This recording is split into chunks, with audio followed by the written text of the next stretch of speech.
حضرت ابو ذر غفاری کو حضور نے فرمایا تھا یا ابا ذر جدد السفینۃ فإن البحر عمیق، فرمایا ابو ذر اپنی زندگی کی جو کشتی ہے نا اس کو ہمیشہ اپنی نگاہ کے سامنے رکھنا، ہاں جی، اس کی جو ہے وہ تجدید کرتے رہنا، دنیا کا سمندر بڑا گہرا ہے، یہ نہ ہو کہ تیری کشتی کسی بھنور میں پھنس جائے۔ یہ ابو ذر غفاری کو حضور نے فرمایا یا ابا ذر جدد السفینہ، فرمایا ابو ذر کو ہے لیکن مراد امت تھی، ہاں جی، ابو ذر غفاری سے بڑا تو نہ آسمان کے نیچے یا زمین کے اوپر اتنا سچا آدمی تو آج تک چلا ہی نہیں، حضور نے فرمایا۔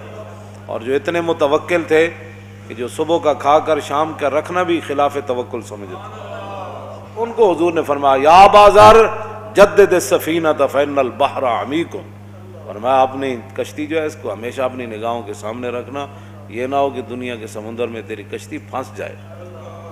وَخُذِ الزَّادَ كَامِلًا فَإِنَّ السَّفَرَ طَوِيلٌ، فرمایا کہ بہت ساری نیکیاں اکٹھی کر لینا، بہت سارا جو ہے وہ اپنا نیک اعمال اکٹھے کر لینا، جس سفر پر تو نے روانہ ہونا ہے وہ بڑا طویل سفر ہے، سفر کے حساب سے جیب خرچہ بندہ لیتا ہے، تو فرمایا وَخُذِ الزَّادَ كَامِلًا فَإِنَّ السَّفَرَ طَوِيلٌ، فرمایا بہت سارا نیک عمل جو ہے وہ اکٹھا کر لینا، جس سفر پر تو نے جانا ہے وہ بڑا طویل ہے، اور وَخَفِّفِ الْحَمَلَةَ فَإِنَّ الْعَقَبَةَ قُعُودٌ، فرمایا دنیا کا مال تھوڑا جمع کرنا، جو گھاٹی تو نے چڑھنی ہے وہ بڑی مشکل ہے، یعنی آخرت کی گھاٹی، دنیا کا مال تھوڑا اکٹھا کرنا۔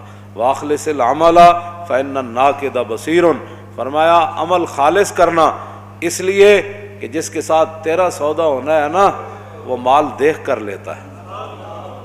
تو آیا نہ درتے کیوں بد نصیبہ، اور تو آیا نہ درتے کیوں بد نصیبہ، ہزاراں رنگاں وچ رنگیں دے محمد، کیوں جی؟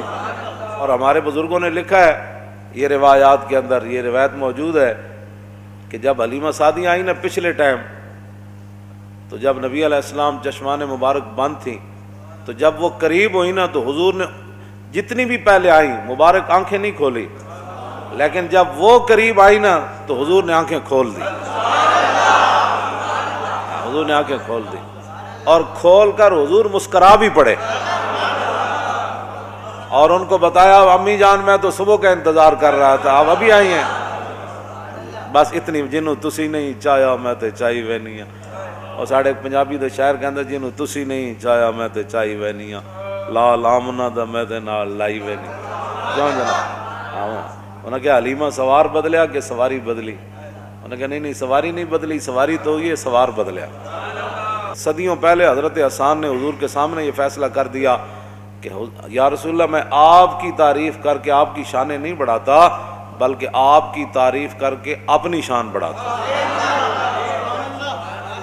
ہاں جی، تو ہم حضور کا تذکرہ کر کے جو ہے وہ ہمیں بھی لوگ اس نام سے جانتے ہیں، ہاں جی ہاں جی، کیوں جی؟ اعلیٰ حضرت بریلوی فرماتے ہیں سرکار ہم گواروں میں طرز ادب کہا، ہمیں تو حضور ادب کا نہیں پتا، ہم گوار کہتے وہ پینڈو چٹا ان پڑھ، سرکار ہم گواروں میں طرز ادب کہاں، ہم کو تو تمیز بس یہی بھیک بھر کی ہے، قدر نبی دا جانن والے سو گئے وچ مدینے۔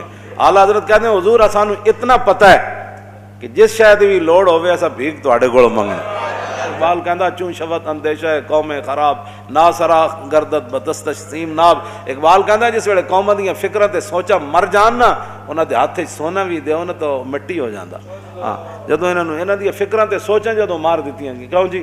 زسیما ہے کہ سودم بردر غیر سجود ابو ذرو سلمان نیایت، اقبال کہندا جڑیاں پیشانیاں غیراں دے در تے گھس گئیاں نا ہن انہاں کول تو تمنا رکھنا تے ابو ذر تے سلمان فارسی جا سجدہ ہونا کرنا، بند بر پانیس بر جالو دل است مشکل اندر مشکل اندر مشکل است، اقبال کہندا جڑا انگریزاں جکڑ بند لایا نا بند بر پانیس بر جانو دل است، اقبال کہندا جڑا انگریزاں جکڑ بند انہاں تے لایا نا او پیراں دیاں بیڑیاں انہاں نہیں پائیاں، انہاں تے بر جانو دل است، اقبال کہندا انگریزاں انہاں دی روح تے انہاں دا دل بند دیتا ہے، ہاں جی، بند بر پانیس بر جانو دل است، کہندا او بیڑی تو توڑی جا سکتی جناب، لوہے نہ لوہے نو تو کٹیا جا سکتا، لیکن کہندا مشکل اندر مشکل اندر مشکل است، کہندا یہی تو مشکل ہے کہ جڑا انگریز جکڑ بند انہاں نو لا دیتا دل تے روح انہاں دی ختم کر چھڈی، ہن اقبال کی کرے تھے جناب آگے، ہاں جی ہاں جی، تے انہاں دی روحاں تو او پائنج کر کے جناب ਇੰਜ ਕਰਕੇ ਉਹਨਾਂ ਜਨਾਬ ਜਕੜ ਬੰਦ ਲਾ ਦਿੱਤੇ। ਸੋਚ ਹੀ ਉਹਨਾਂ ਦੀ ਬੰਦ ਕਰ ਦਿੱਤੀ ਹੈ। ਮੈਂ ਗੱਲਾਂ ਕਰਨਾ بعد جا کے تبصرے کر رہے ہیں ایویں مولوی لگا رہا ہے۔ یہ زمانے کے حالات اور وقت کے تقاضے اور ہے۔ کیوں جی؟ شعر بیدار از فسون میش گفت انحطاط خیشرا تہذیب گفت۔ اقبال کہندا ایک شعر انہیں بکریاں نپیاں تے بکریاں کو بڑی چلاک سی، کیوں جی؟ بڑی مبلغہ سی، انہیں بکری نے بڑی تبلیغ کی تھی اس نے شعر نے، انہیں کہ آپ کو شرم نہیں آتی، آپ ہمیں کھاتے ہیں، قیامت والے دن اللہ کو کیا جواب دیں گے، آپ ہمارا خون گوشت پیتے ہیں۔ وہ شعر ڈر گیا، انہوں نے کہا واقعی اللہ دی بارگاہ وچ کی جواب دیاں گا۔ وہ شعر کہندا اچھا ہن پھر کی کراں، کھانا تو میں ہے۔ انہوں نے کہا اسی بھی گاہ کھاندیاں تسی بھی کھاؤ، کیوں جی؟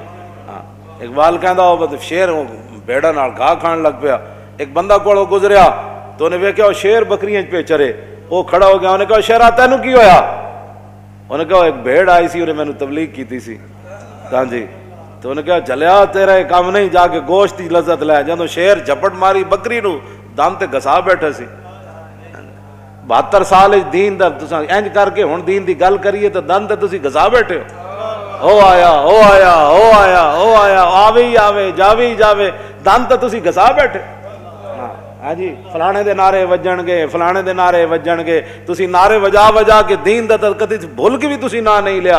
جیسی لینا شروع کیتا تسی ساڈے خلاف سازشیں شروع کر دیتیاں۔ لبیک کا نعرہ بھی سیاسی بن گیا۔